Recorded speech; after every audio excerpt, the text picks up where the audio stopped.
What's up, everybody? Welcome to today's sit down. I am on the edge of my seat because the young lady that we've got on our couch today is a rock star, superstar. I don't know what she's not, but let's just go through a little bit of her history.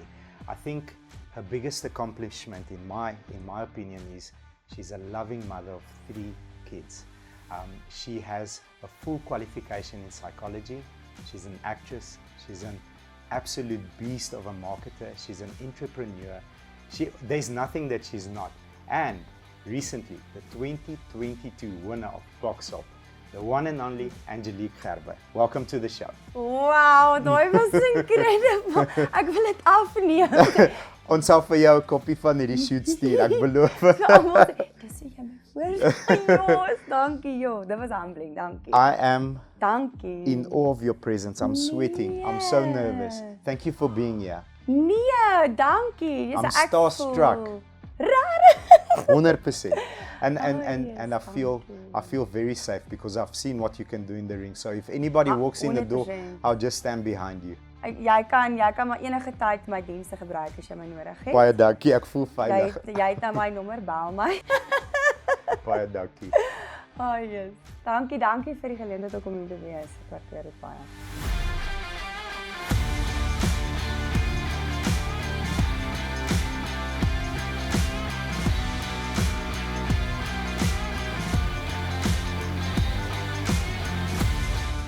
My friend, my favorite question, and it's one that I'm always fascinated to hear an answer from every single person I speak to is, we know who you are today. We can see all the amazing accomplishments that your career has taken you through.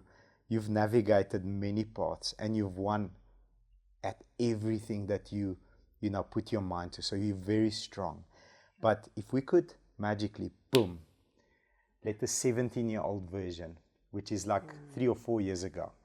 She sits down here. She sits next to us on the couch. Sure. What's important to you? What are you thinking about? How are you processing life?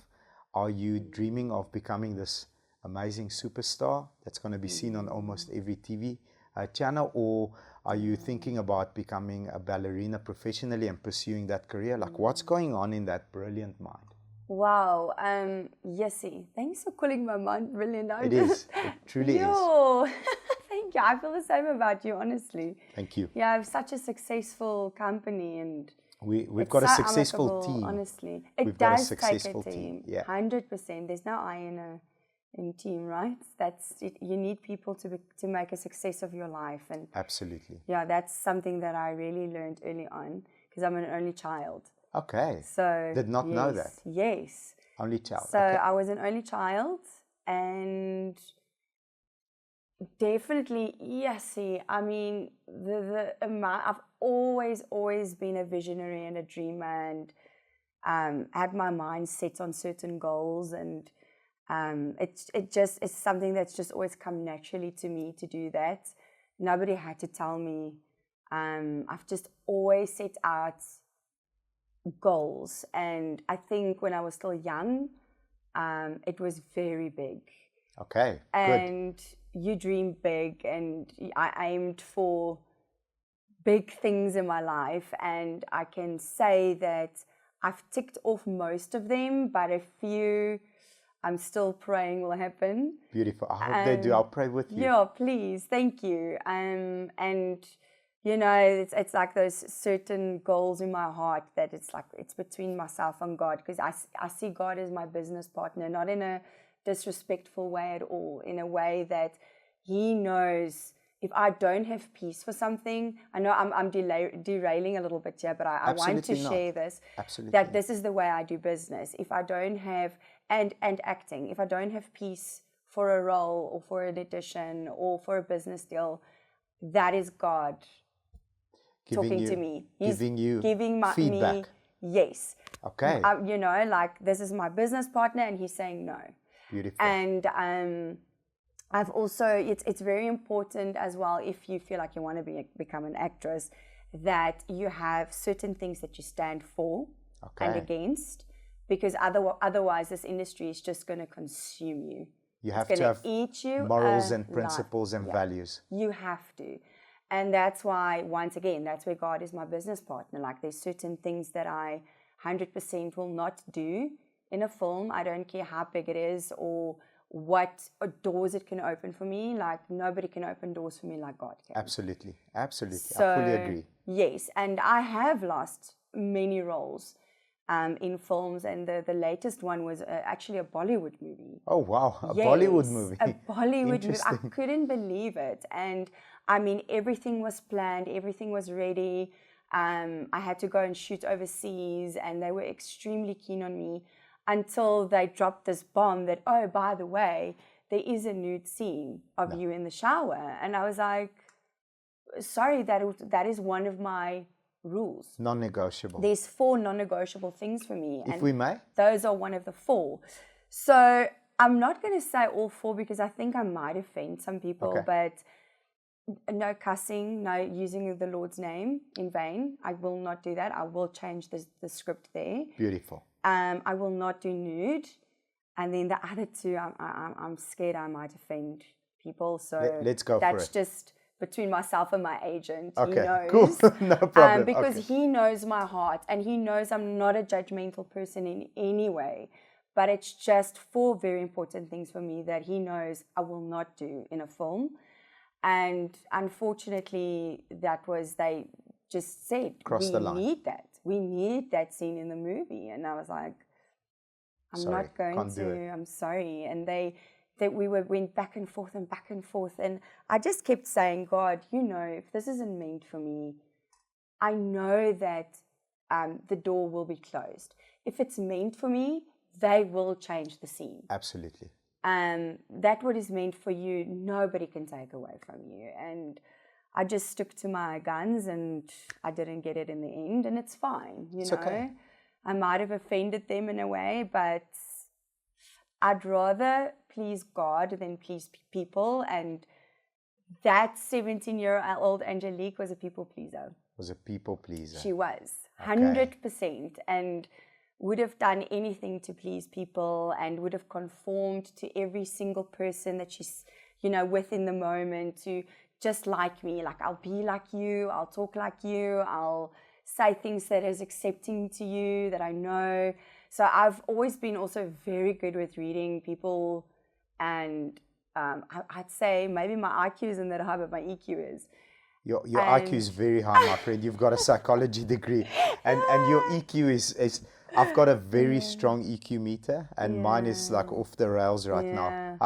Your EQ is through the roof. Thank you. It really is. Yeah, that is just, that is one thing that and I think that helps an actress. Like, you need to have a high EQ to be an actress, and to steal from people a little bit, The wheel's been invented. If you can extract, I don't say steal, I'd rather say, not even mimic, but I'd rather say, extract whatever you find attractive in that character, or whatever role that you're playing, and portray it in your own life, because that's 100%. How we grow. That's how we grow from a people pleaser to very strong values and principles. There we go. I know what I'm not, I know what I am, and I don't conform no matter what. I love 100%. it. 100%. Because you just hit the nail there for me. I didn't know who I was. At 17. So not only you, because I didn't know who I was until like a couple of months ago. Hey, no, at exactly. 17, You're nobody still discovering yourself. Of course. And that is so, like, I wish someone had said that to me. So that is one thing that I always say, because I have an extreme passion for women, and especially young ladies, like teenagers and young adults that's studying, that age range. And I always say to them, please don't put pressure on yourself to think that you have to have your life sorted out. You have to know exactly who and what you are and where you fit in. That is part of the journey, is to figure out, what do I like? What do I not like? Where do I fit in? And please don't put pressure on yourself you have to have a boyfriend now. Yeah, absolutely. And be on your way to get married. Because I also had this thing in my mind, at 24, I'm going to have kids, I'm going to be married, I'm going to have sequencing. Yes, and it only happened for me at 34. So, like, relax, Yeah, you know. you've got time. You've got time. And I think certain people are blessed to know exactly who and what they are at a very young age. They do have that level of maturity and they do find their partners very early in life. And it just wasn't my journey. So if your journey is the same as mine, where you don't know who you are, especially at 17, oh my word, that is like the most awkward age. Very. I Very promise awkward. you, I had the most curly hair. I literally had hair like, Wow. what's her name? Not Angelina Jolie. Now I can't remember her name. Like in Pretty Woman. Oh yes, that is.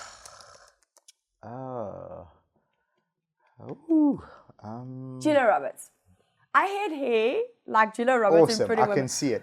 But I didn't know how to deal with those curls. So I literally brushed it, and you can't do that with curls. Don't What brush your happens? curls. What happens? It goes like this, like a big lion's afro. mane. Nice. So I had this massive lion's mane that I always tried to like tame in a way. Like At my 17. soul, I literally didn't know what to do with it, and my body was so awkward. I mean, so many people would say, "Oh, you built like a boy," and then all of a sudden, the things came in.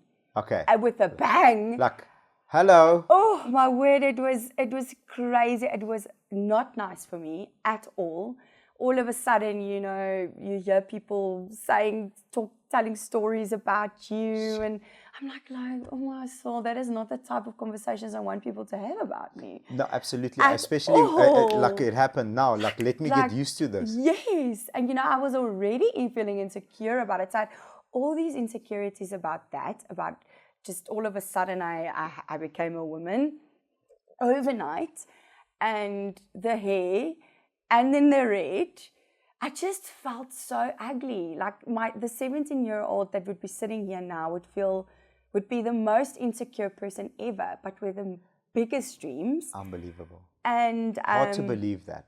Yes, I know. And I think a lot of people to this day, I don't know if it's a facial expression or just the way I look, but a lot of people, when they meet me, they're like, "Oh, you're very nice." You're very nice. So they're expecting a different person. 100%. The image almost that is out there is not at all who I am at the core.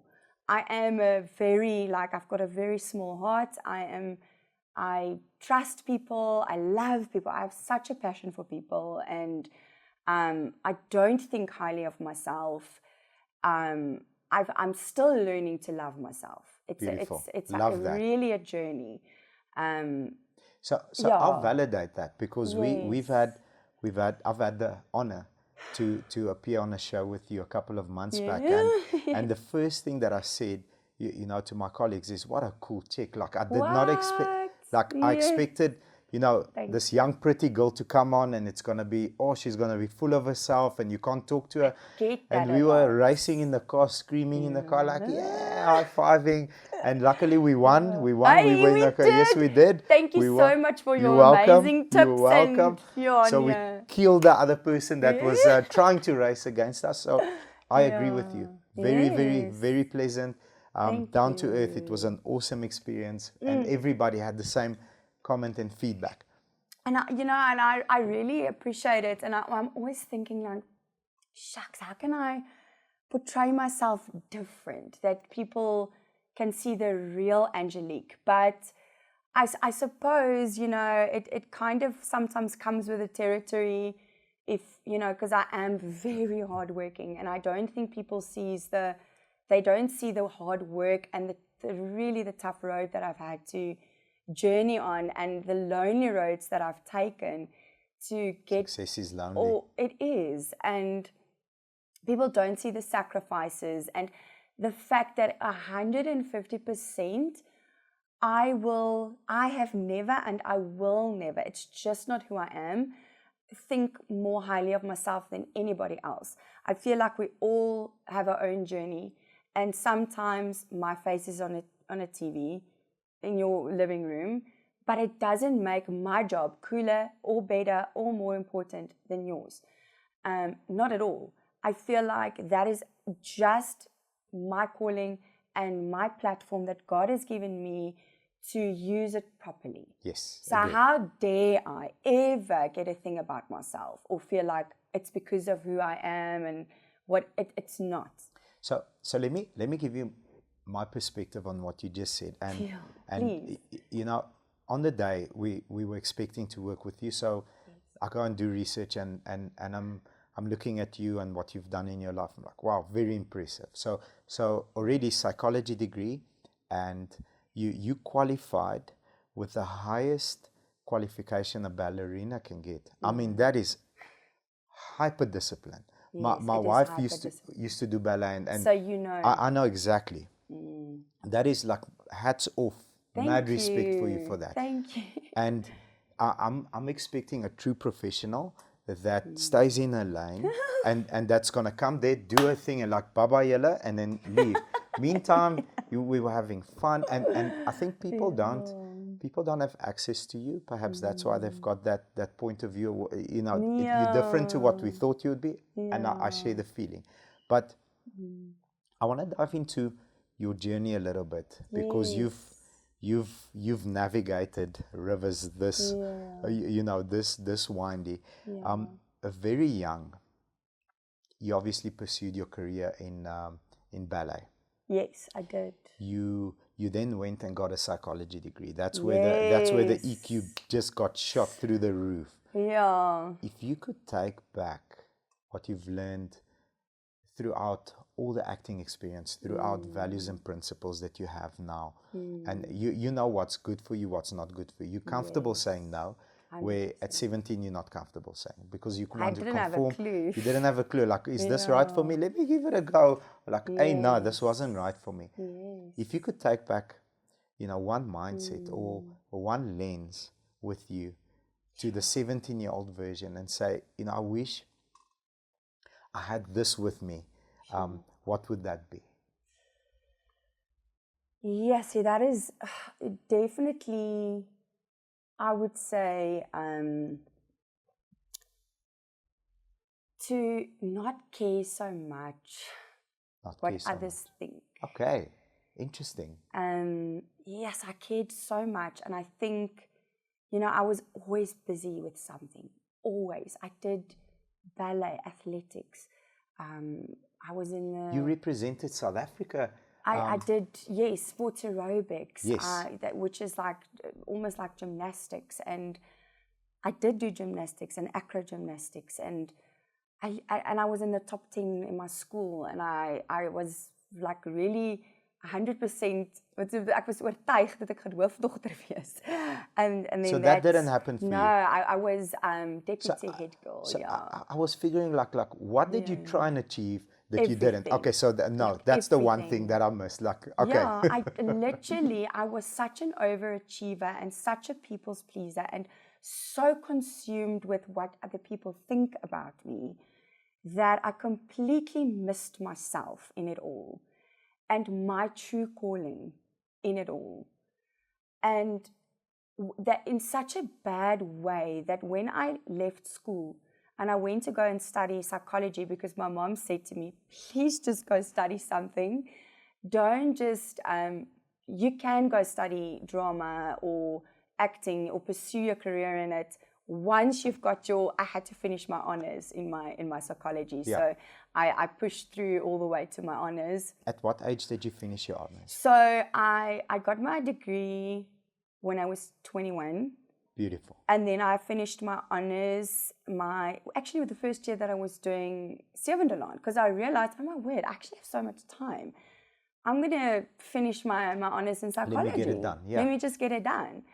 But so when I started studying psychology, I realized I have no idea who I am.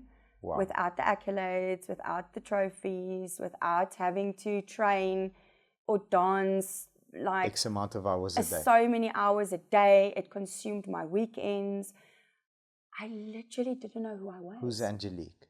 I fell in the worst depression of my life. Wow. I've always been a very optimistic, happy-go-lucky person. I want to touch on that because Yes, a lot of please people need to do. a lot of people need to catch what you just said. So you're finishing your honors degree. You're an overachiever. You've already landed a role, a big role on That Seven was de Laan. before that. Was it just before? That was while I And was you studying get it done. psychology. I moved away from home. I was by myself. For the first time? For the first time ever. I really wanted to go to a koshuis. Yeah. And I ended up living in by myself in a flat in Sunnyside. In Sunnyside, okay. Yes. Okay. And where did you study? Psychology at Tikkies? At Tikkies. Okay. Yes. Studying psychology, it wasn't my first choice of what I wanted to study. What did you want to study? I really wanted to go into acting. Acting, straight up Really? acting. Mommy Straight said up. you need a real No. job in case acting. 100%. Okay, so let's do this. And I'm very thankful for that. It's really a journey that I had to take because Thanks, Mom. if I had to, being at the Angelique that I was at 18, go study drama, Can't navigate that I river. would have, oh my word, I promise you, that would have been the biggest landmine because I was a landmine. I was a ticking bomb, literally a ticking bomb, because I didn't have a life. I didn't have a social life. I had no idea what it was like to really be in a serious relationship. Because you had your sport. I was just going from the one thing to the next. That was my day till about 10 at night. And then I would only have time for homework or studying or whatever. Wow, unbelievable. So I literally had no life. My life was just about winning and performing and keeping everybody happy around me. But not keeping yourself happy. And never keeping myself. I didn't know what it was like to keep myself happy or to be by myself or spend time with Angelique. I literally had no idea. And so how do you get out of that? I'm lost. I have to share that. Please. I have to, because I feel that there are so many people that might find themselves in that same hole that I was in, where you have no cooking clue who you are, what you want to do, even if the things that you thought you like anymore.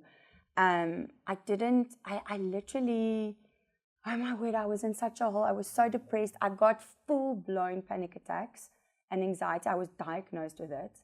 Wow. I really lost myself and tried this friends group and this friends group. And then I went to church and I was this good church girl. And then I was rebelling with this group. And oh my word, I was just jumping around. And it drove me insane. What saved me is I ended up going to London for 2 years. So that. And I don't know what that place did for me, but it's almost like once I was out of South Africa, I completely found Angelique again.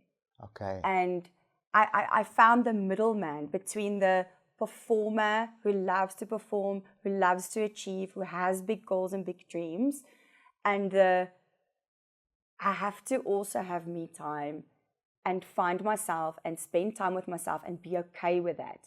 That I don't always have to be chasing another goal. I have to rest in God. That's beautiful. In the stillness. That's where I found myself, was in the stillness.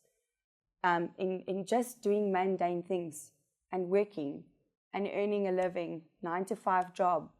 And then I knew, this isn't what I want to do. Not for me. It's not for me. But you went from here to here, and then, okay, let's adjust. This is where I need to be. 100%. That's what I'm picking up. Because I am an extremist. Yes. I am. I'm an all or nothing kind of girl. I mean, you winning at ballet, and then you're a boxing champion training.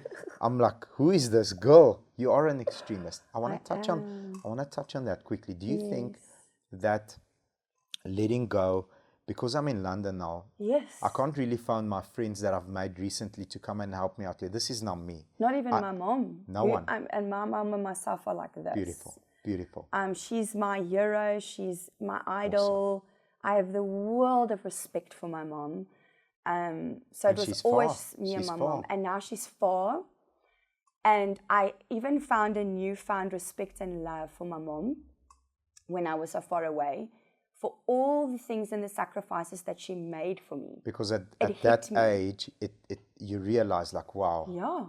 It's like literally like a switch went off in my mind. And I realized the amount of sacrifices my mom had made for me, how much she was doing for me. And it literally, I found Angelique without all the trophies, without all the performing, without wanting to please people. I had no one that I needed to please there. Literally, I just had I had Angelique. So, Angelique, what makes you happy? These are the 3 or 4 what things. What makes you tick? Did you start building on the values and principles and on those foundations in London? 100% I did. Picked that up. I did. So this is a non-negotiable for me. I've experienced this. Yes. No nude scenes ever. I'm not going to take God's name in vain ever, because I've seen it. I've realized what it actually means. Yeah. And I'm not going to do it. It's not for me. So, just now you said to me, you want me to kind of help people so that they can maybe achieve their goals sooner. Yes. And navigate landmines. Yes. And I want to sit here and say that sometimes you have to step on landmines. Absolutely. Sometimes it has to take 10 years or 20 years before you walk into your calling. Because there's certain things that God can see in your character or in your life that is not solid yet. That need adjustment. You need to be rock solid in certain areas, like you'll never be perfect. But you need to have certain things down. That has to be rock solid, that foundation has to be there before God can put you in that position. That's your true calling. Trusting you with us, with other people's lives. And, I had to go and find myself first before I could get the role of Clara and Siebendelaan. Yeah. I had to go through, when I was a presenter for Boerse Vrou, it was the toughest 3 years of my life. It was insanely tough. How come? So, without giving away too much, and I'm forever thankful for that, but I had a very strict producer. Okay. Extremely strict. And we butted a lot of heads in certain areas. And it was tough. It was just very tough. But just emotionally draining. But I grew so much from that 3 years. Beautiful. You don't grow when life's good. No, you don't. You grow in from the tough times. Yeah, absolutely. And exactly there. That's when I grew. If I look back at my life, it's in those tough moments, in those moments when I was depressed, anxious, had panic attacks, did Boerse Vrou, that's when I grew the most and really learned more about myself. That I'm tougher than tougher. Yeah, tougher. Yeah, tougher than I think. Tougher than I thought. Yes. And it made me mentally tough, and I learned more about people and how to work with people and how to manage different characters in different situations. Different personalities. Exactly. And I believe it with all my heart. God never gives you more than you can handle. Never. God will never break you. But in that moment, it feels like, oh man. Last night, my running mate, he's in the studio now. His name is Vince. Yeah. Yesterday, big ups to Vince. Yeah. Yeah. I phoned him and I'm like, look, we've been through a couple of wars together. We've got the scars. We've had the experience of good, bad, and ugly. A lot of stuff is happening in our company at the moment. We're growing. It almost feels like it's almost growing too quickly. And as it's about to grow out of control, we grab it and we shake it a bit. Yes. And I said to him, we should be, things happened in both our departments, but a couple of days after each other. And I know exactly what he's going through. As he's going through it, then it hits me. And I'm like, we should be used to this almost by now. But we're not. Every time something happens, you develop a thicker skin. And you're right. God never gives you more than you can handle. Yeah. And through the process, it feels like it's the end of the world. Yes. But the obstacle is the way. It's a book that we, as a company, we did last month. The obstacle is the way, because you can't. You can't go under it. You can't go around it. You can't go over it. Yeah, and if you experience a loss, the key is you can go through the loss. It's painful. And nobody's that tough. Not even you are that tough. Yeah. And you're pretty tough. I've seen how tough you are. But you never ever lose the lesson. So if you go through the loss, grab the lesson at least. So come out of it, better than when you went in. And I think that's the way that you develop a thick skin, to be able to face the panic attacks. I know what a panic attack feels like. I know what anxiety. If you have never had a proper panic attack, it's awful. You will never understand. It's awful. It feels like you.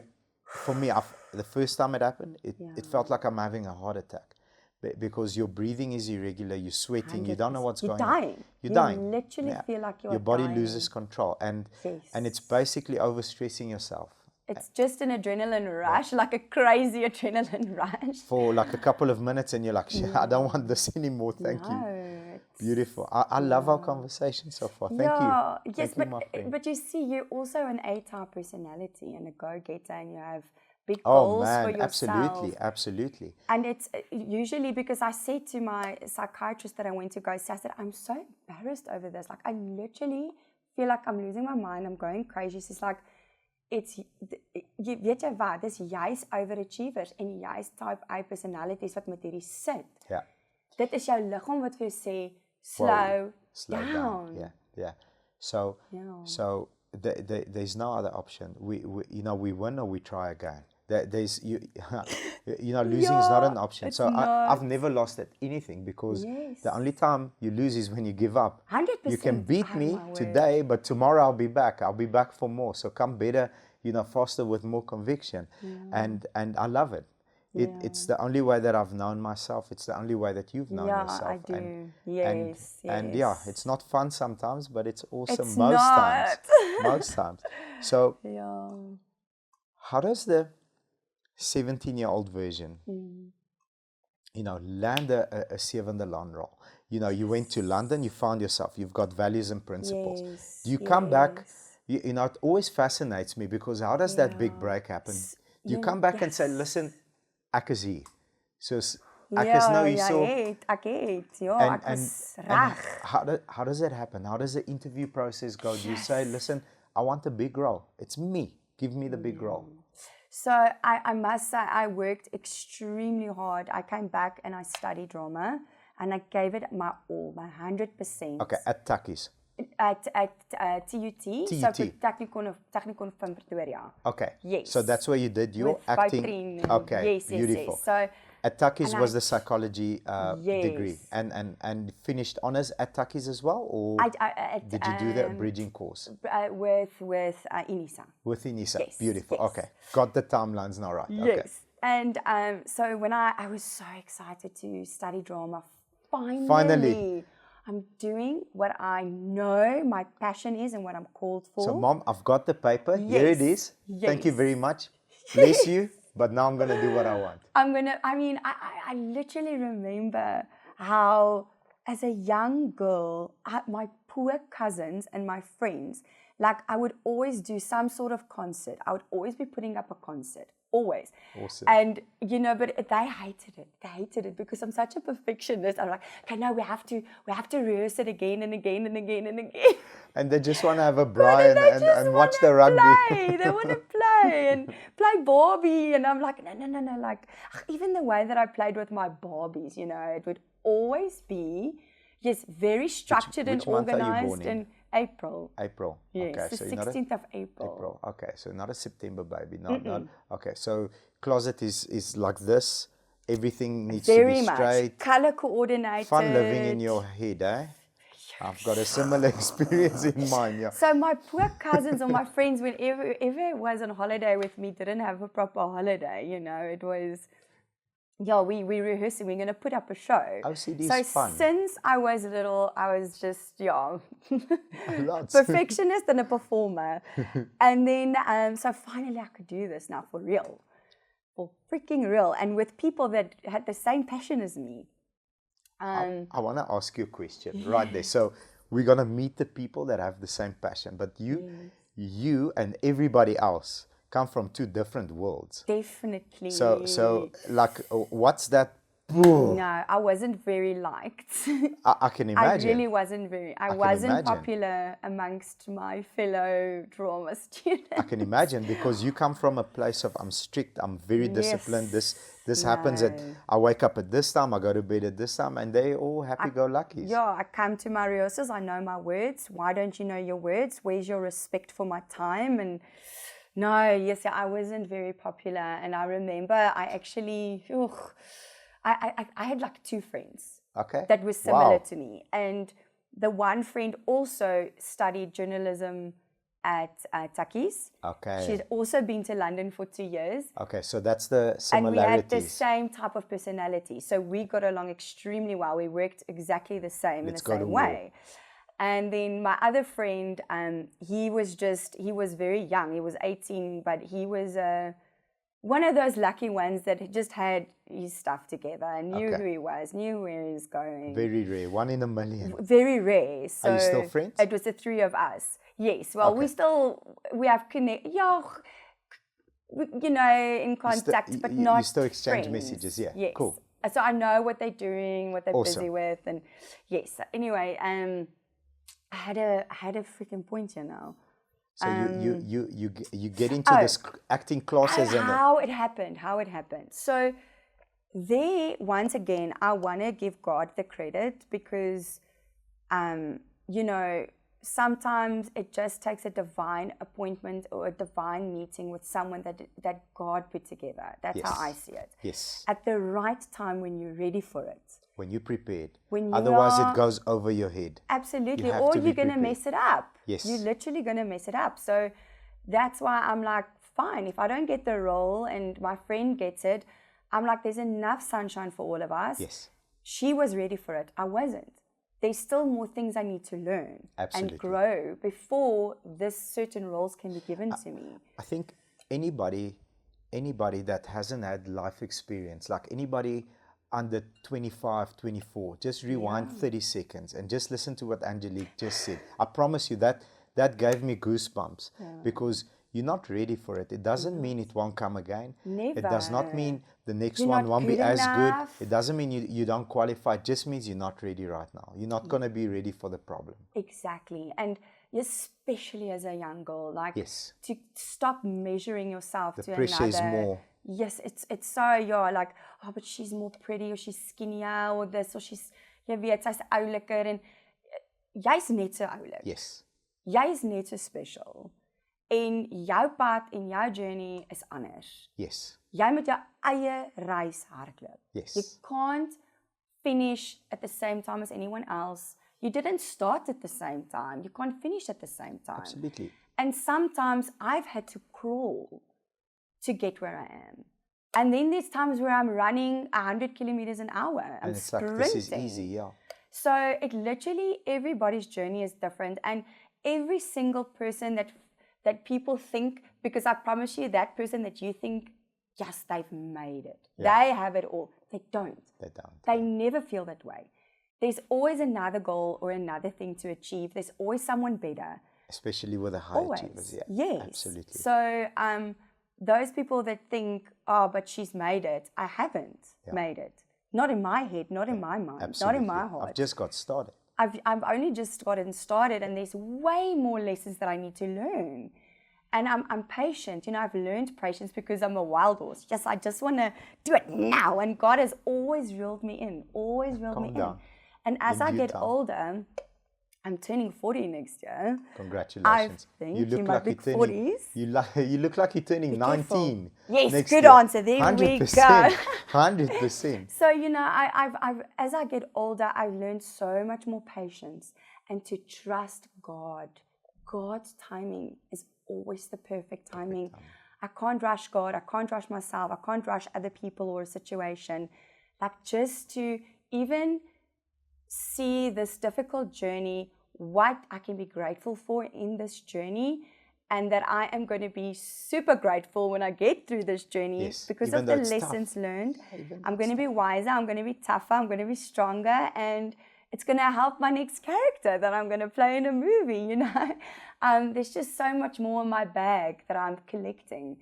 And so I have this friend, and he knows I'm studying drama, and when I went to London, it just shows you how everything falls in place, how God, helps you navigate. Because when I was in London, I worked at a telesales place, and I worked with so many different people from all over the world. Doing cold calls. Cold calls. Oh. And how many calls could you make a day? Listen, I was their best seller. Okay. How many calls a day? And yes, en nou vra jy van my vas. Because I know about cold calling. The magic number is 200. Many.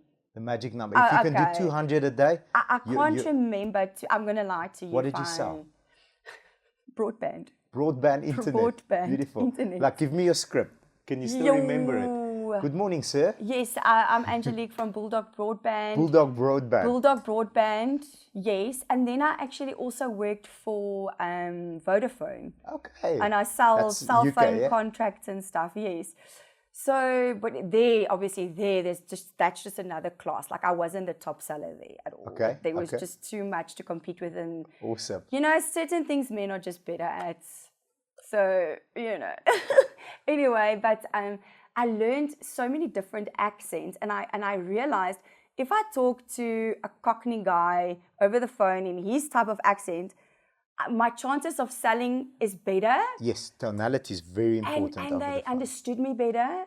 And I started playing with my voice, with accents, and Beautiful. I adapted to my situation, survival of the fittest, yeah. And I have to pay my rent. Like, mom can't quickly do an EFT or e-wallet. I have to pay my own stuff here. Yes. So I adapted to the way that the person, like I said, I could easily adapt. And so most of the times your downfall is your biggest gift from God. Yes. And my biggest gift from God is that I can mimic and interpret people very well. That helped you in your acting career later 100%. But it's also my biggest downfall that I can easily conform to someone and start, and lose myself. But luckily, that's sorted. You're very aware and you catch yourself and catch boom. myself. Yes. Yeah. You're not being true to yourself right now, Angelique. Back it up a bit. Yes. This is my values and principles. There we go. This is my base. 100%. And then, so he knew that, my party trick, as I could say, it was accents. And he's like, oh, there's this new, they're auditioning for a role at Laan, but the girl has to come from Romania. And I lived with a Romanian friend. Romanian friend. I'm Bulgarian, so yes, 100%. Yeah, so it's all that Eastern European. Eastern Bloc, yeah. Anyway, so I was like, what? Oh, that's amazing. He said, but you need an agent to go and audition for it. So I spoke to my agent about you, and she's very skeptical. So please just go meet her. Okay, so here's the competitor, very skeptical about me. Yeah. Let me show this. I'm going to go there. Beautiful. Anyway, I can just see you. Oh my word. So I go there. I quickly print the scripts. And I just, I sharpen up on my Romanian accent. I quickly go to the bibliotheek and I luister gaan na die accente, because I was on campus when he told me this. And I quickly ran to there and I listened to the accents and I was like, I've got this, learned my lines. And please give me one line, please. Oh my word. Okay, so when I auditioned, I had to audition in English. They later changed the character to speak in Afrikaans with a massive accent. So I was looking for Nardu. That was the character I was looking for. And I was like, I had to go in and go, morning, I look for Nardu.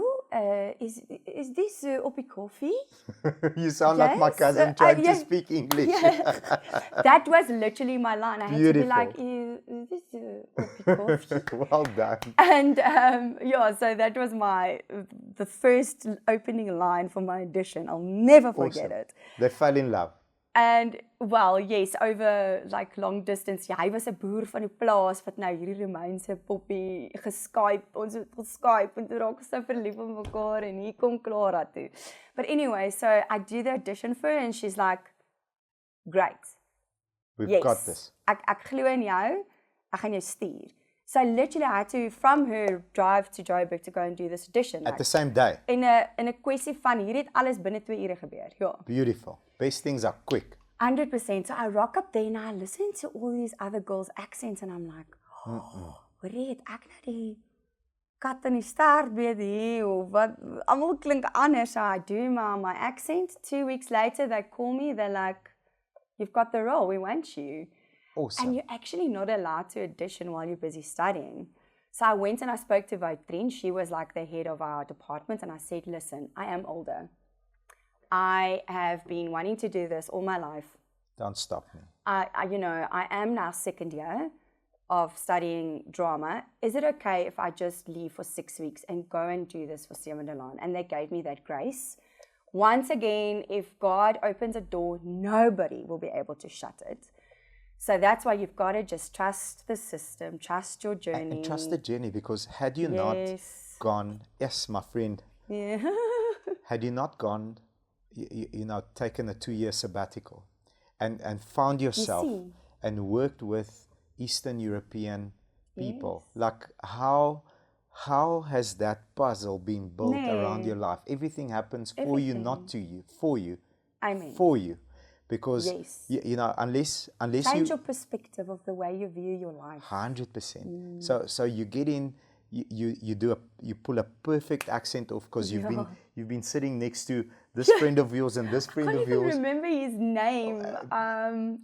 But anyway, yes. And you've been conditioned, like this is how he sounds. Yes. But he's on his own journey, because who knows where he is now, and that interaction with you maybe guided him to something I know else. what that was. I introduced him to God because he was an atheist. Yeah. Really? Amazing. No, I saved everyone that lived in my house. Awesome. That's awesome. And that even was, while I was busy finding myself, it just shows you God can use anybody. Beautiful. Beautiful. It's not because I'm special or different. I mean, that was when I was really struggling to find myself. It's your journey. So it takes a village to raise an amazing young woman like you. If you were to say 3 people most influential in your life, who are they? And how did they help you? Just course adjust, because it's not major stuff. It's like a 2 millimeter here, boom, course correct. Who are those 3 people? Very keen to know.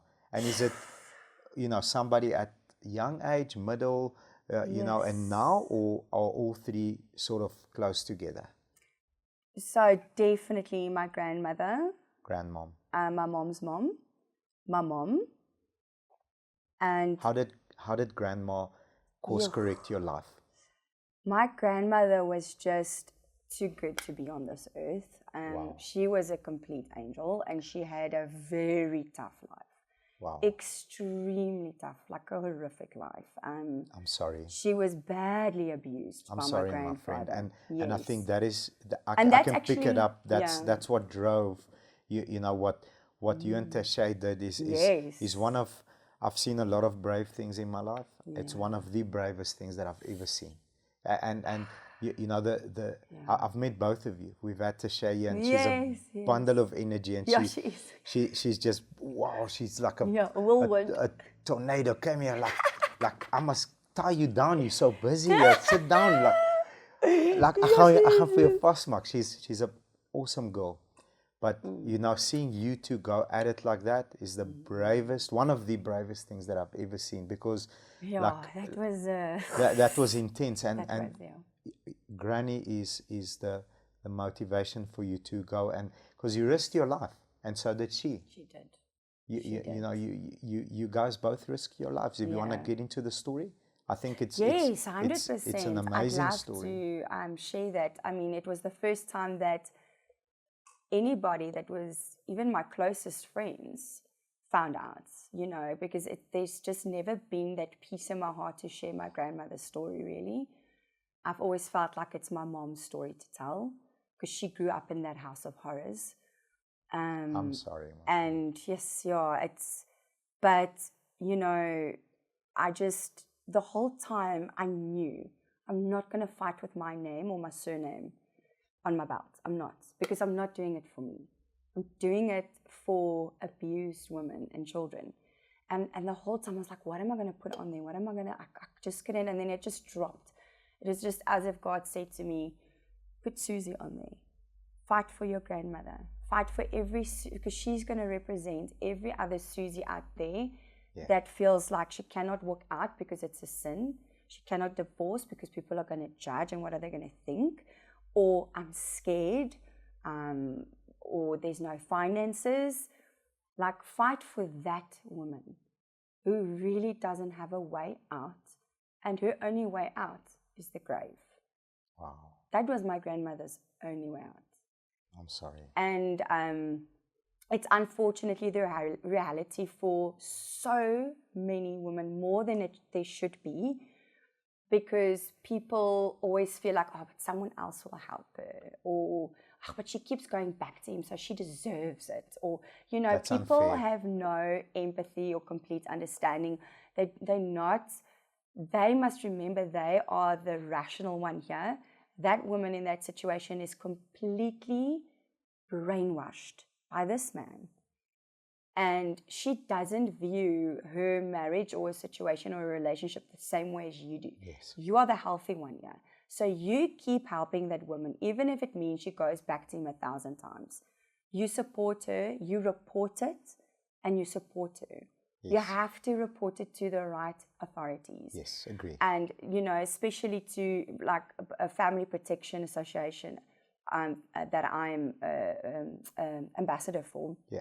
And And we're who going to I leave fought for as well. all the information on the bottom of this video with every single link. Yes, ma'am. That would be amazing, Yes, ma'am. because they give you the proper legal advice, and they make sure that you have a advocate and a lawyer that can represent you, so that you don't have to deal with a state, because even that is humiliating and horrible, and they're not always educated enough to represent you properly.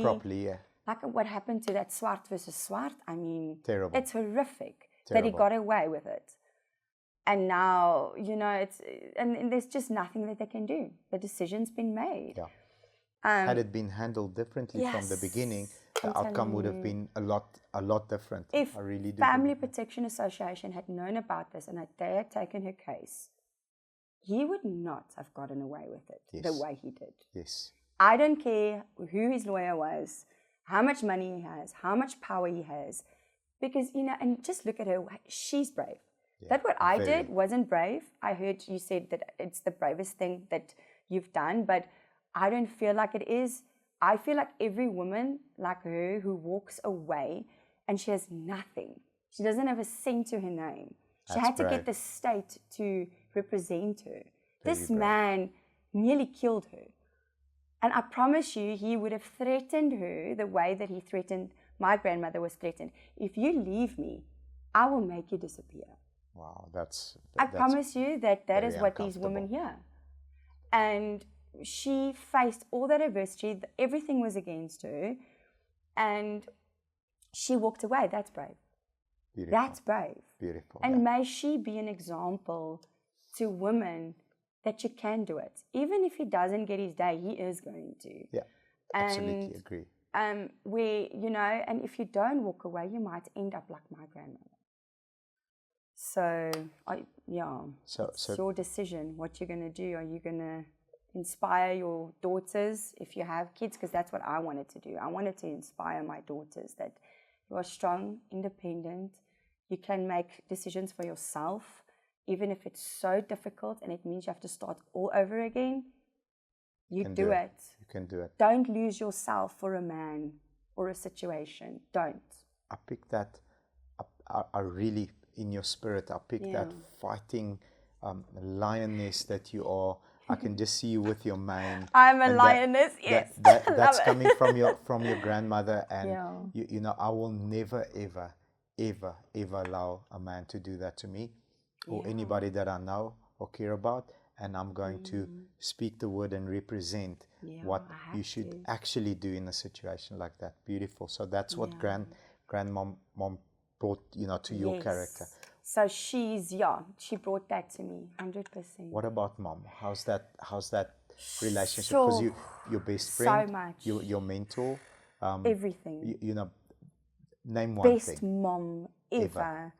Like every single moral fiber within me, my, you know, working hard being organized, being the businesswoman I am today. What did mom do for a career?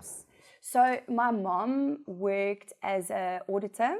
Auditor. Okay, so that's boom, boom, boom, Yeah, boom. yeah, Everything very is much. strict and timed. And yes, and when she left the company, they had to like hire 10 people in her place. Okay. But my mom was she was also very unhealthy, like a workaholic. But that all comes from wanting to please people and, you know, finding her self-worth in her work because of the way she grew up with my grandfather. Understand. And I kind of, you know, that's what once she was also like me, she found her self-worth in her achievements and working hard and being successful.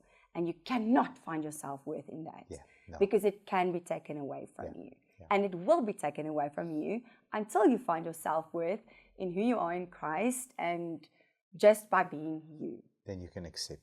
Yes. You can accept rather than trying to please. 100%. Anyway, so she's always been a very hard worker, and when I was 16, I think, she met a man who has a transport company. Okay. And she started helping him with the transport business, and now she's running this transport company like a boss. Beautiful. She's the most gentle, loving, caring person that I've ever met.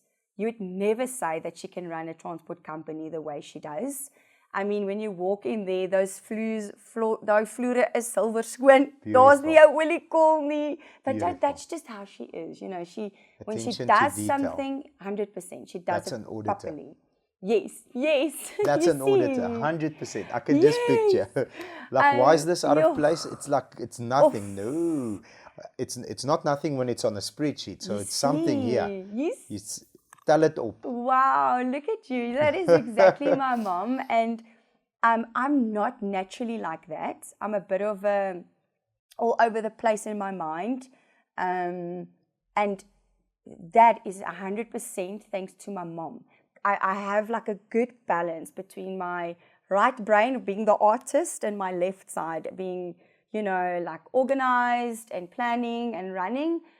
I literally ran my acting career like a business. You have to. It is a business. It is. You are a business, a brand. Yes. And that's why so many artists don't succeed or remain in the industry. Especially financially, because they don't understand the money part. They don't understand the money part. And that's what I'm forever thankful to my mom for being such a pain with that. It made me the person I am today. Are you a big reader? I used to be, but ever since I had my kids, oh my word, the time I struggled to even get through a page. Okay, I'm going to introduce you to Audible on your phone, but I'm going to recommend a book to you. It's called, it will help you understand yourself. Yes. It's called Barbarians to Bureaucrats. So a barbarian is the fighter. Let's go to war. This is the cause. Me. That's you. Yes. However, if you're only a barbarian, I'm a barbarian. I just want to kill. I just want to kill everybody. Like, let's go. We can't do this. Like, let's gather around. Let's make a plan. This is how we're gonna do it. Let's go. Yeah. You know, unless you go and become a systematic person, you will never grow as a brand, because if you don't understand the sit down, this is step 1, this is step 2. Yes. People want sequencing. Like you said, I want to be 24 and these things have to happen in my life. A barbarian doesn't have that figured out until late in their life.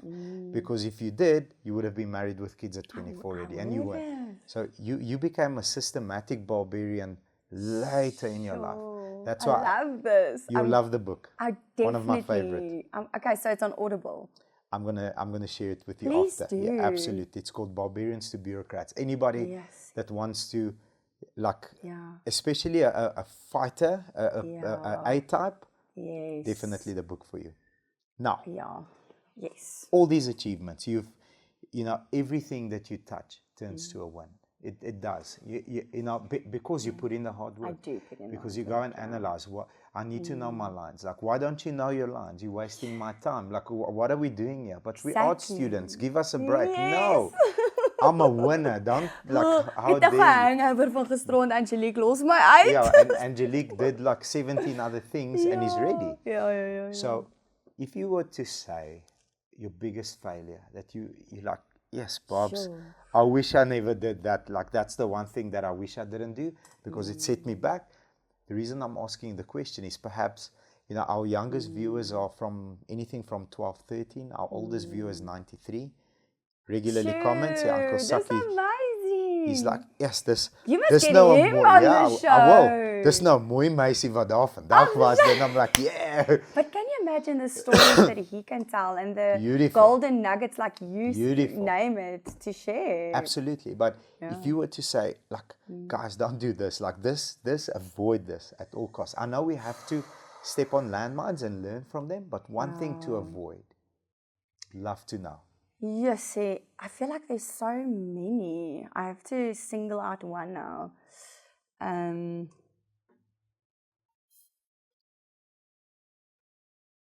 then again, I also have to say, like, I don't even see it as failures. When I look it back, I'm like, yes, I learned so much from that mistake I made.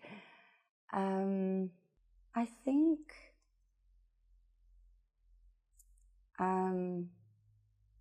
yes, it's very difficult, but my biggest heartache and failure, it like goes hand in hand for me, is because I'm almost say I'm a bit naive, because I'm good at heart, I really am, and my intentions are. Jy dra jou hartjie op jou skouer. Yes, en jy sal altyd weet waar jy met my staan. Yes. En van 'n klein dogtertjie af, waar my ma sê, Angelique, ons kan alles op jou gesig sien.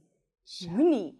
And I've tried to hide my emotions and what I feel, it's like, jy het 'n filter op my mond wanneer jy sit, and I'm like, yes, that's exhausting for me.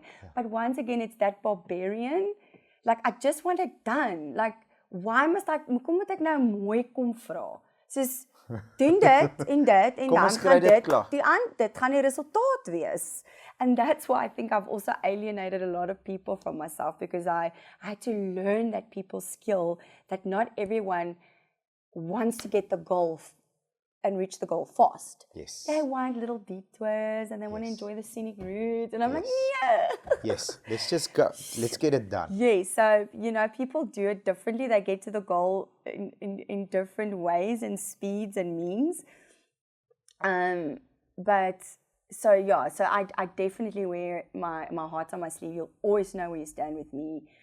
And I'm extremely honest, to a fault. Beautiful. Sometimes. Beautiful, but that's the right way. Yeah, that's the right way. But not everyone can. People always say they want honesty and truth until they get it. Cannot handle it, actually. And I suppose I've learned that there's a way how to tell people the truth. To give feedback. So and there's a soft approach. There is a softer, gentler approach to it. But I think my trust in people is what really been my biggest downfall in life, that with deals, I've lost so much money just blindly trusting people, and they're using my name and my brand and actually causing so much damage to it and stealing from me.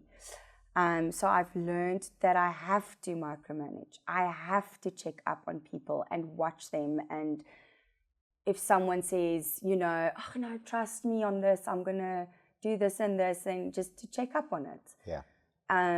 For business and in life and in friendships, because I would always just share my heart with everyone. And I realized you can't share your heart, your deepest desires, not everybody's your got the dreams, same intention for you. It doesn't. Even my mistakes, I would literally say, I do this wrong, and people would turn it against me. Yeah. Moenie jou parels vir die varke gooi nie. Yeah. Moenie. The word is clear about it. And that is my biggest, I would say, mistake. Beautiful. It's oversharing, trusting too easily. And I've had to learn the hard way that you cannot trust anybody. You can just trust God. Yeah. Literally. So people are going to let you down. Yeah. We all frail men and women. I've let people down. Of course. I've lied. Of course. Ek het al geskinder. Of course. It's just nobody's perfect. No. you walked into our studio. You can't walk on water. 100%. I know you can't. Neither of us can. Maybe the Angelique, but nobody walks on water, and you're right. It's very important. I've got a slight variation of that. I think it's very important to be able to know who to speak to about what. Yes, true, hey? Because if you keep it all inside, eventually, you know, anxiety, panic attacks, sweating. You don't know what's going on. So I think it's you need to know who you can share good news with, because sometimes people that you share good news with, you know, smile at you and they're very envious and they're like, how, like, you know, the energy gets transferred into negative, and who you can share bad news with that will help you process. I don't want to pass my energy on to you, but if I'm going through some bad stuff, help me process. Like, is my mindset right to be able to move in this direction, rather than if you keep it all inside, eventually it consumes you, man. I've kept it inside for so long. It kills you. Yeah. Slowly but surely, it is going to kill you. But now, sharing bad news with the wrong person uses it against you 6 months later. Boom, you lose a deal, or you lose business, or especially in business. 100%. You have to know, and you can't trust someone just because we've spent, you know, six hours or whatever together. I can trust you. I used to be like that. You can't. You know, how many scars do we have together that we got together during war? Yes. Like, we've got 18 scars together. Yes. You know, when you and me can have a conversation. I need 10 minutes of your time. So that person, to me, and I love it that you say that, because we do need to let it Absolutely. out. You have to talk. It will kill you. Literally, you have to do a lot of things. But if there's one thing you have to do, is to forgive. Yeah, you have to forgive. Even if you forgive especially 10 times within an hour. Especially yourself. Yeah, yes. You have to forgive yourself. That unforgiveness and bitterness really turns into a disease, a physical disease. Absolutely. And the only way that you can do that is to talk about it with someone. Yeah, with the right person. And mine is my mom. Beautiful. My mom. I trust my mom so much. And I hope that I can be that person for my children as well. You will. I know you will. I absolutely, hand on heart, I know you will, because you've got that's my biggest desire. You've got the EQ to be able to see, because you understand, you know, what your daughter will be going through at 16. Yes, that she's lost. She doesn't know who she wants to be. She's not. She needs to build the foundation. I absolutely believe that you will. And to not, because and that's the thing. My mom is such a different person to who I am. She's such a pure person and so just good. You know, she's never drank a day in her life. She's never smoked. She's so flick nie. Sy praat nie sleg van mense nie. Sy skinder nie. She's just naturally like that. And she's the most non-judgmental person I've ever met.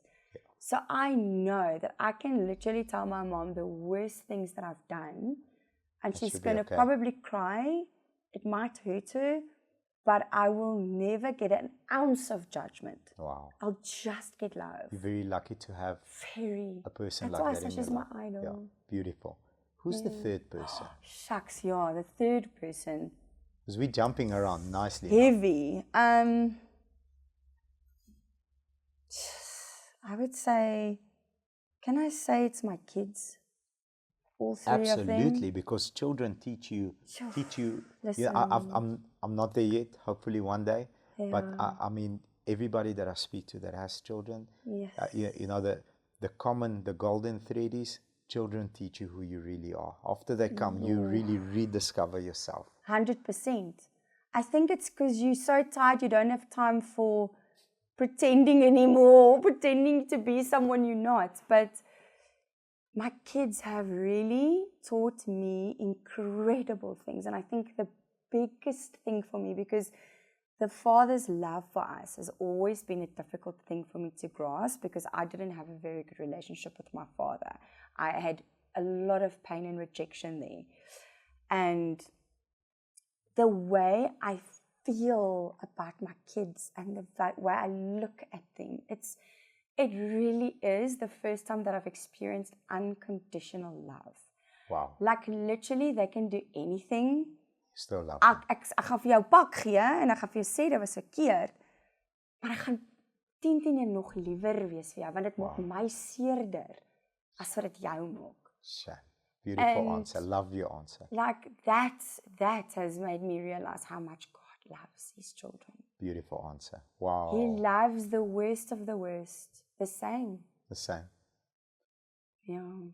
If there's no cameras, if there's no interviews, if there's no international events, if there's no Sewende Laan, there's no Boxop today, who's Angelique? Are you like, I'm trying to picture, are you like in a tracksuit, lying on the couch, like watching Netflix, yes, or are you doing like handstands, going back in your gym? Like, who are you when you have a day off? And you know, the kids are rustig. I don't know how often that happens, but when it does, what do you do?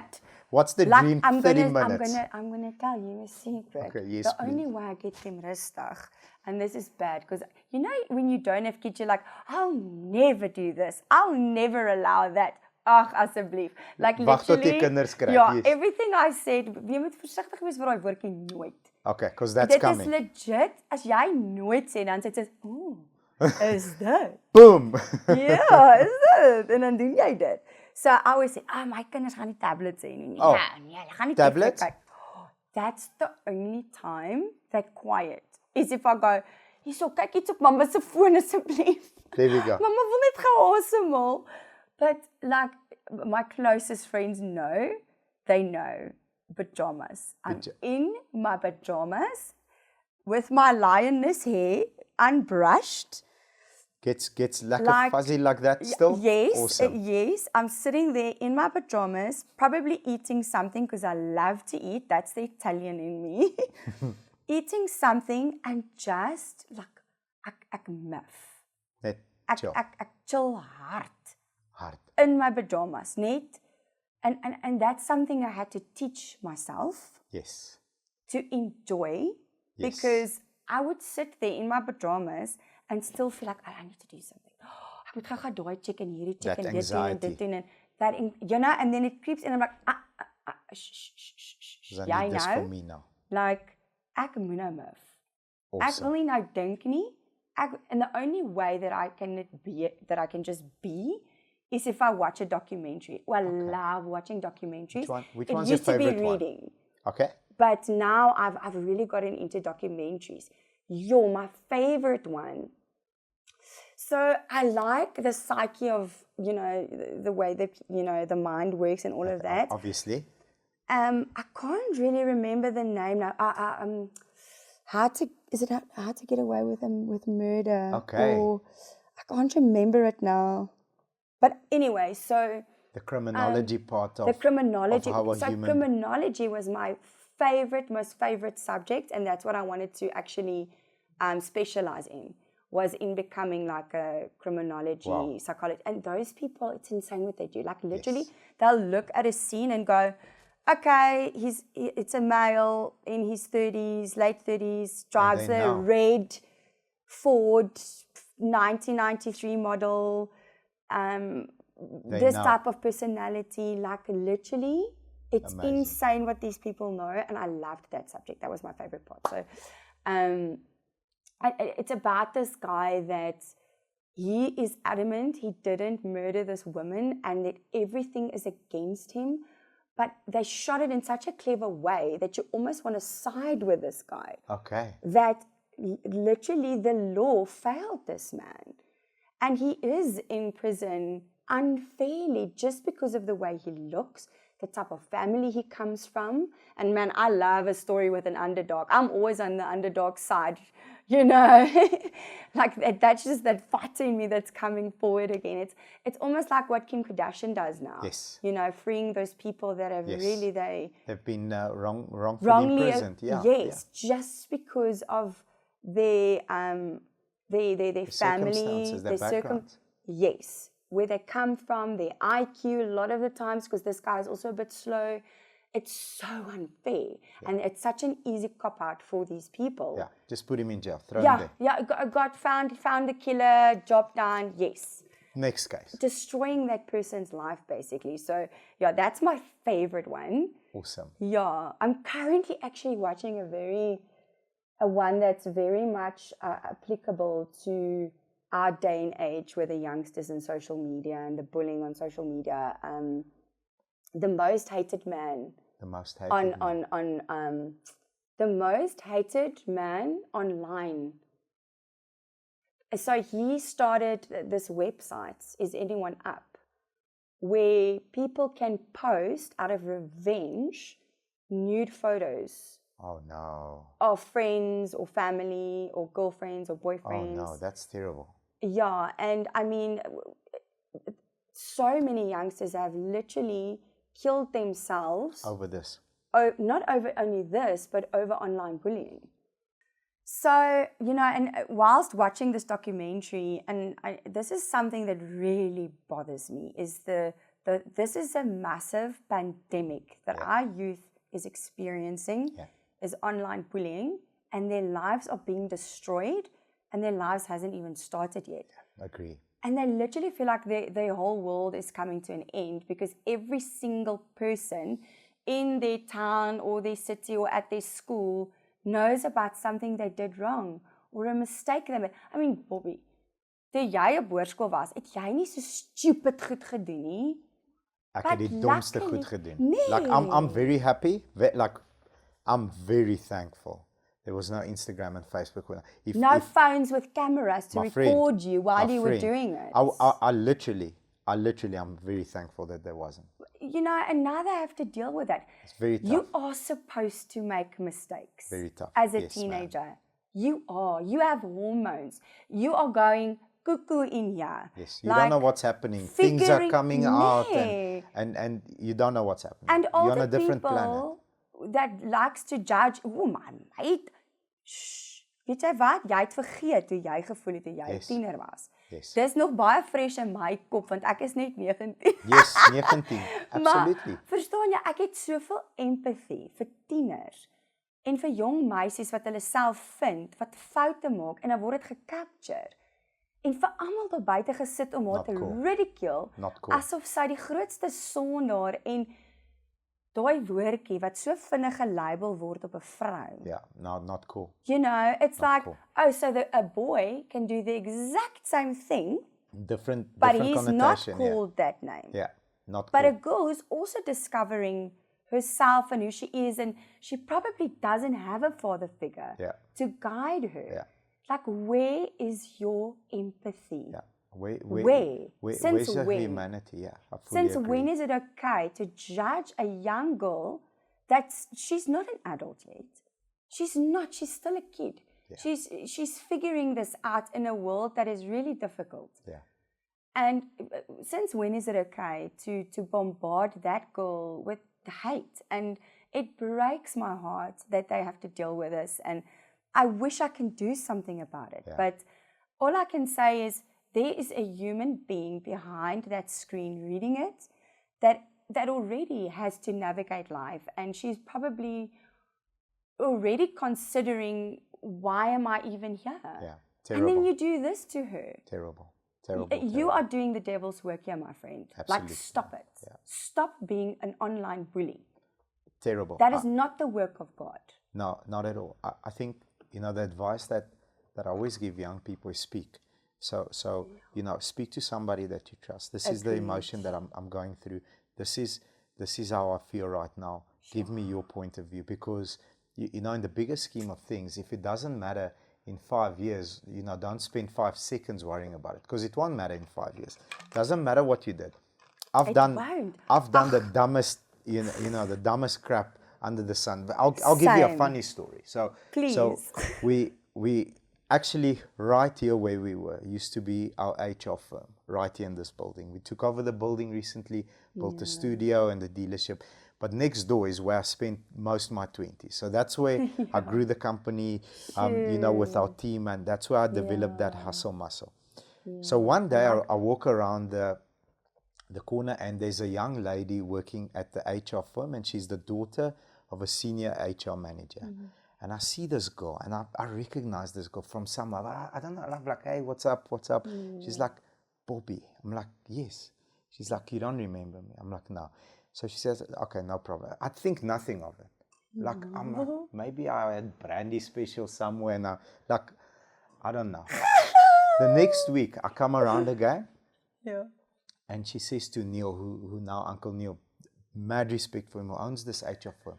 He's like, is this the Bobby you raving about? He's like, yes, this Bobby's my guy. He's like, oh, Bobby in high school, laat ek jou nou vertel. I'm like, shucks. So like, I'm not... She had a bad experience. She had probably 70. And the things that she's heard. But, you know, that's not who I am now. It really isn't. And at the time, if something like that was supposed to go on Insta, on Facebook, I mean, it would have like literally panic attacks destroyed my confidence. Your confidence. We're the same age, and you know, we're very privileged that we didn't grow up in that. Discovering yourself, you know, experimenting, doing things, and the pressures on the young people today. And you know, the parents need to pay like this. Yes. This you need to be here all the time. I'm telling you. Because the moment you pick up something, you need to speak about it so that it doesn't end up, you know, at the worst. Because sometimes it does, unfortunately. Did you watch that series 13? No. It's all about this, that parents need to pay Very close attention to their kids even family, because if you don't see your nieces and nephews all the time, and you see them and you pick up something different, you should question and ask, why are you a little bit off? What's the matter? Dear Aina, did someone say something? It's tough today. Yeah, you know, it's tough. Yeah, and that's why, you know, with my 3 kids, it's very, like, I'm scared, and I constantly pray that God will step in there where I lack as a parent. Yes. Because, you know, it's so quickly that you get so busy with your own stuff and your own worries and your own things, you completely miss. Your kid is showing you signs of, because, you know, remember, kids and teenagers don't know how to voice these emotions. No. Whatever it is I'm feeling, I don't know how to talk about it, and I'm too shy to talk about it because I feel stupid. Yes. To really notice, my kid is acting strange. Let me poke. Let me ask. Let me ask. And if you know that, you know, like, I know if my grandmother was still alive, she would have probably been my go-to. Yes. To go and talk to her, because I wouldn't want to hurt my mom. Yes. And a lot of the times these kids aren't telling you the truth because they don't want to disappoint you or hurt you. And I think that's where grandparents are amazing, right? If there's a good grandparent or a tannie, the cool, fun tannie, there's always the cool tannie. Ja, gaan praat net met my kind. Speak to someone. Absolutely. Beautiful. If you could spend a day with someone, like an entire day, who would that be? Sure. And if you could ask that person one question. I'm going to dive into that brilliant mind of yours. You'll see where you go. I think that's such a loaded question, because I've so many different interests. I'm not just an actress. Sport. So as an actress, I would say Meryl Streep. Meryl Streep. What 100%. Would you ask her? I would ask her, what is her process of developing like a character like a Devil Wears Prada? Like wow, that was brilliant. Please share this. What are your steps from getting the script? How do you break it down? How do you climb into this character's head? How do you analyze people? That you work with someone one day and this is exactly the way. Maybe that was the journey. Steal that person, the way they are, and like I just. So you want to know the process, I the know creative the process of do you take a board and start plotting down things? Yes. And sport, who would that be? Sport, oof. Yes, I have so many sports heroes. So I have to think carefully. I think I'd have to go with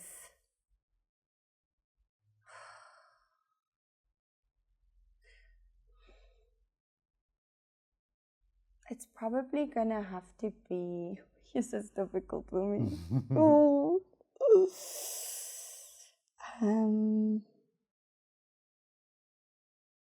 Well, I think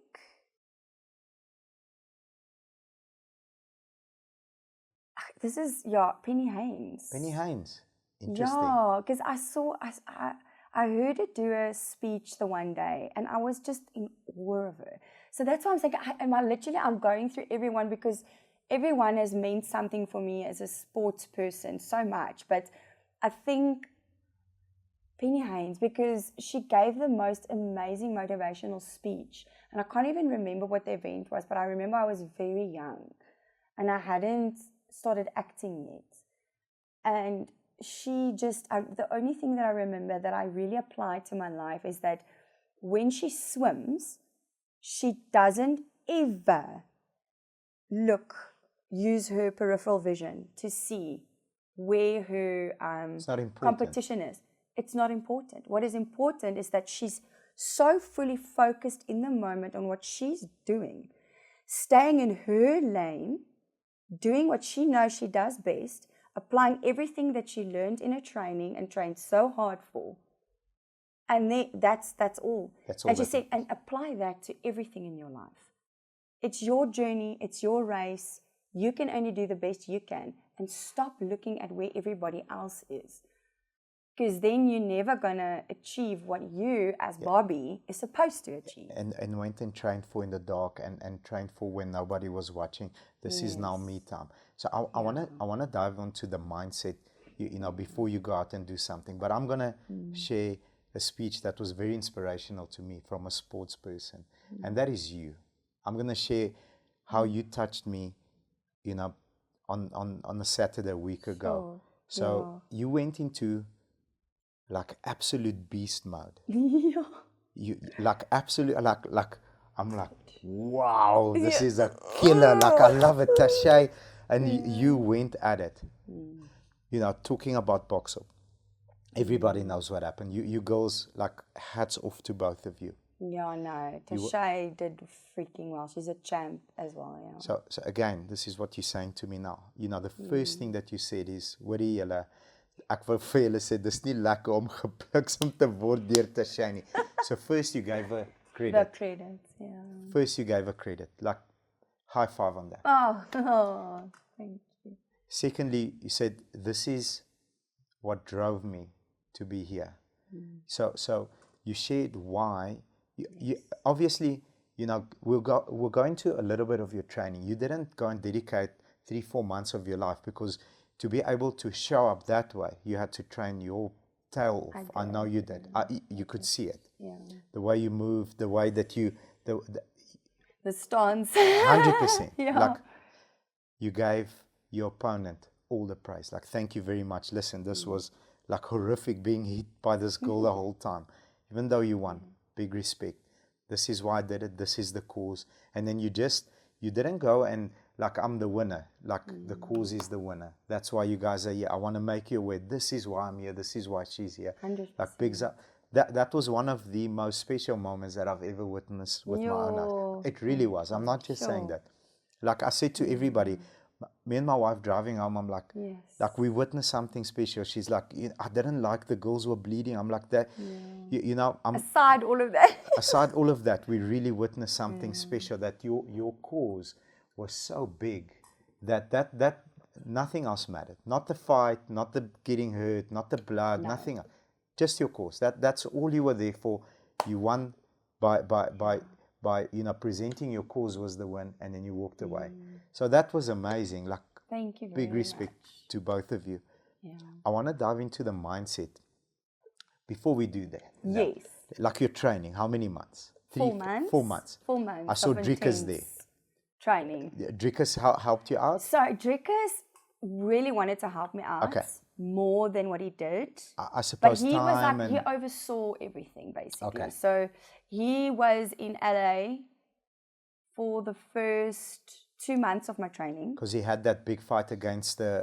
and they cancelled. Yes. They cancelled. And then he ended up staying in America so that he didn't waste all that money. To come back. Trained there, in LA, trained there and everything. But the whole time checking in, sending him videos of my progress. Beautiful. We had to record, you know, some of the sparring sessions and Yes. stuff. And his advice is just like insane. Oh my word, the sessions that I actually had with him and the advice that he gave me over the phone or whatever. Is it advice on technique, on footwork? Definitely. Or, like my mistakes. From the video? From the video and from when the moments that he could actually come in and help me was just, there's a reason why he's number 14. Actually number 12 in the world. Yeah, absolutely. There is a reason, like he's just got a presence, and when he talks, I listened.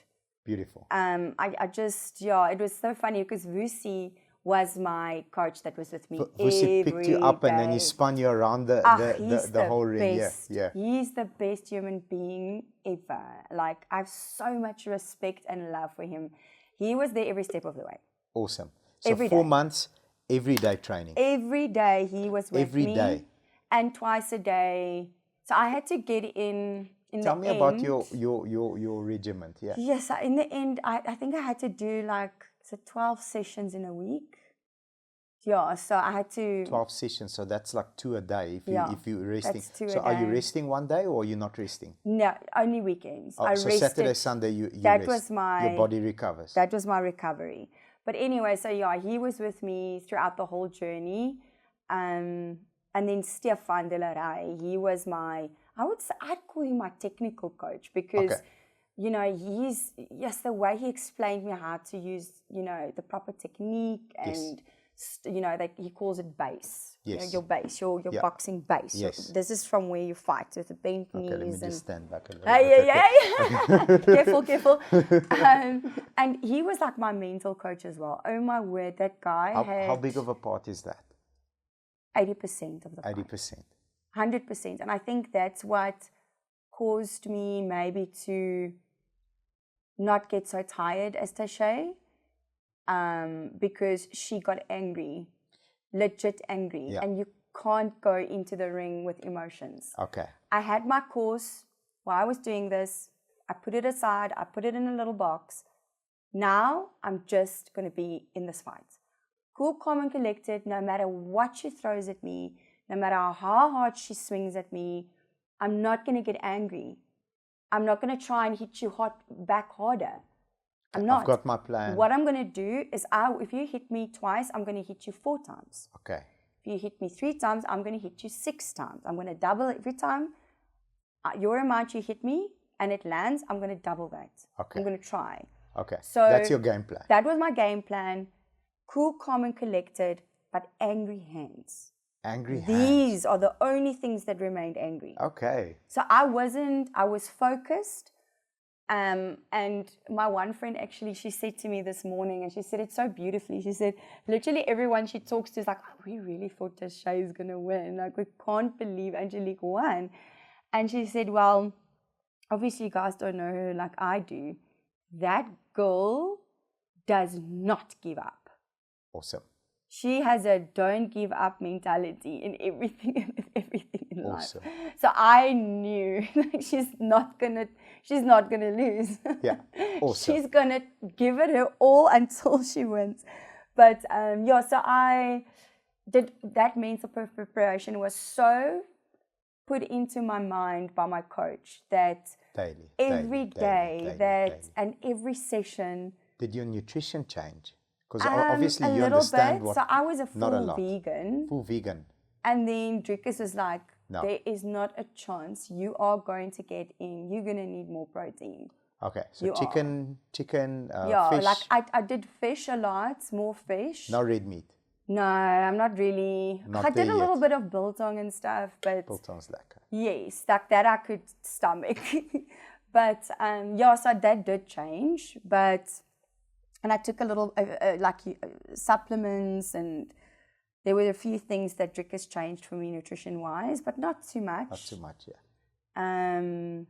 But it was mostly the mental thing that carried me through. By the time that it was fight night, it was already so ingrained into me, I didn't even have to think about it. Like, I didn't even get upset. Nothing. This is what I have to do. It's just, Angry hands. there we go. I've got a plan. Let's go. Cool, That calm, was, and collected. yes, Well done. yes. And you guys are still friendly after the fight. Did you chat about it? Like I didn't not really yet. have a chance because, you know, that evening everybody just wanted to talk to her or talk to me. Or so. Well, I but hope you guys hook up soon. I'm sure we're going to exchange a lot of stuff about the fight. Yes, have a lekker coffee and a lekker lunch. Yes. Beautiful, beautiful.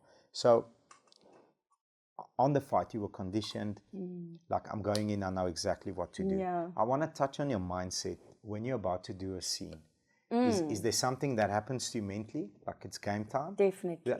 Does it happen in the morning? Does it happen like 5 minutes ahead? How do you prepare mentally for, you know, I'm going to be in front of a camera, it's on?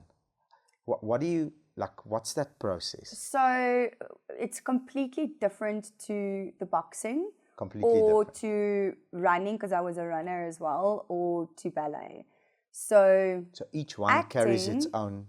Definitely. Okay. So when it comes to acting, preparation is everything. You have to be so well prepared that you can't sit there and think about your lines or think about the character. It needs to be like literally when they say action, you have to be in that character. You have to know your lines. Like that isn't even a negotiation. So I always felt like, you know, when I was at Laan, the crew, this also, once again, very humbly, they loved me.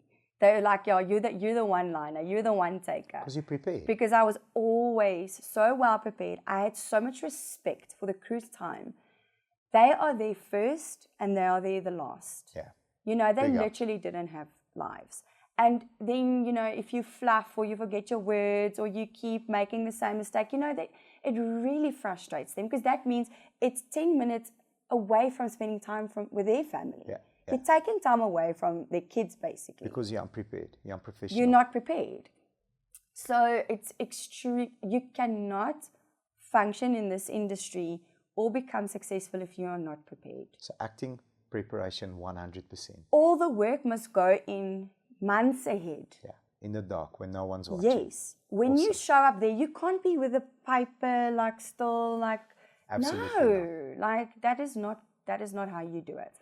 So you don't switch on there. You switch on months before. Okay. Like delving into the character, like creating this character, rehearsing, stuff like that. But then, of course, when it comes to sports, you do your training properly. And I always said with ballet, I'm not one of those dancers that ever just mocked my dance or just went through my dance. Even when I practice at home, every single time I danced my dance, I did it as if I was on stage in front of an audience. Beautiful, because then that part is easy. 100%. When I did my examinations, training for that, I danced as if the judge from the UK, because we always had a judge from the UK that came and, mocked us because it was the Royal Academy of Dancing that I did, RAD. And I would give 150% in that dance class every single day, no matter what went on emotionally or what happened that day. I just focused all my energy into what I'm doing right now and to be the best prepared as I can be. And I did the same for the boxing and with my athletics. And then, die geheim is om dan nie weer aan te dink. Okay. So it's second nature. Don't get that. Don't. So like literally, I didn't think about the boxing fight at all the week of the fight. Didn't think about it. I didn't think. I couldn't stop thinking. Like literally, I dedicated. So Drikas would say to me, dedicate 5 minutes or an hour max in a day where you think about the fight. The rest of the time, you distract yourself because your nerves is going to tire you out. And you're going to create scenarios in your head that's not even going to happen. Yeah. So that's what I did. If I thought about the fights, I'm like, okay, this is now time to think about the fight. 5 minutes. I'm going to quickly visualize and do this whole mental thing. Now I'm not thinking about it once anymore today. If I do, I'm going to distract myself from doing it. And even fight day, I didn't think about the fight once. I literally I prayed. I listened to music, I spent time with my kids, I enjoyed the show from my locker room. I literally didn't think about it. Driekus said to me, as ek vir jou sê, switch aan, dan switch jy eers aan. Jy gaan nie nou jouself moeg maak en fight en wat is nou my hier, dan gaan ek hier en no. You have put so much work in, and it's the same with athletics, it's the same with ballet. You did put in the work. Yeah. How much, it's like, how much, Mornay, he's the head coach, he actually coaches Driekus, and he said to me, score yourself. With every single day that you've trained, since the first day up to now, give yourself a score percentage out of 100. Like, what would you score your effort?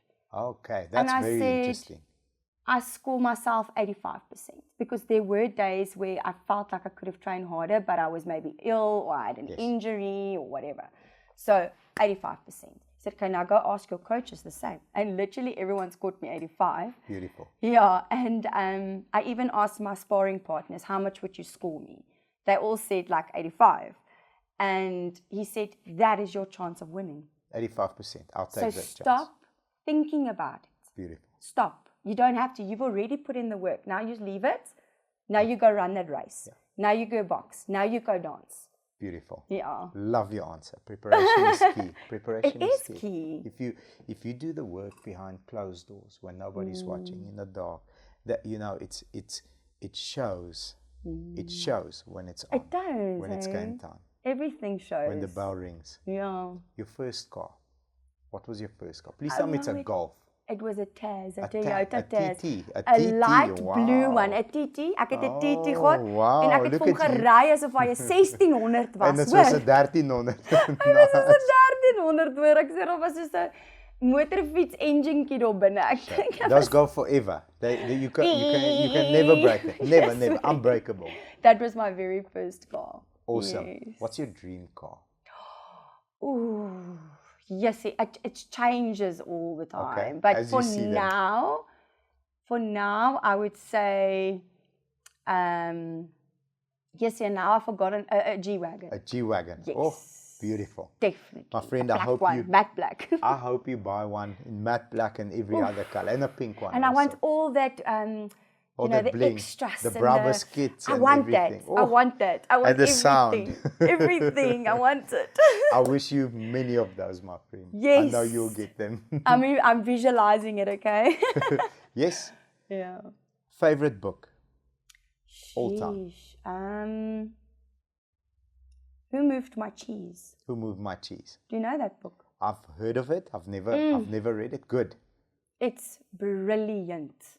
Okay. Also, on a link below, we'll make sure that everybody who sees this interview. Who Moved My Cheese? But there's another book that really changed my life with Who Moved My Cheese. Please. The Dream Giver. The Dream Giver. The Dream Giver. Oh my word. Because I was really doubting if I should pursue my dream in acting. And then randomly a friend of mine gave me that book for my birthday. It's not random. And I read supposed to happen. And I was like, I am so going to chase this dream. Awesome. The Dream Giver, it's brilliant. Oh my word, it's good. Awesome. Yeah. Awesome. My friend, and then? Yes. Like, where can we get more of you? What's coming up next? Like, is there new exciting projects? What are you busy with? Where can people reach you?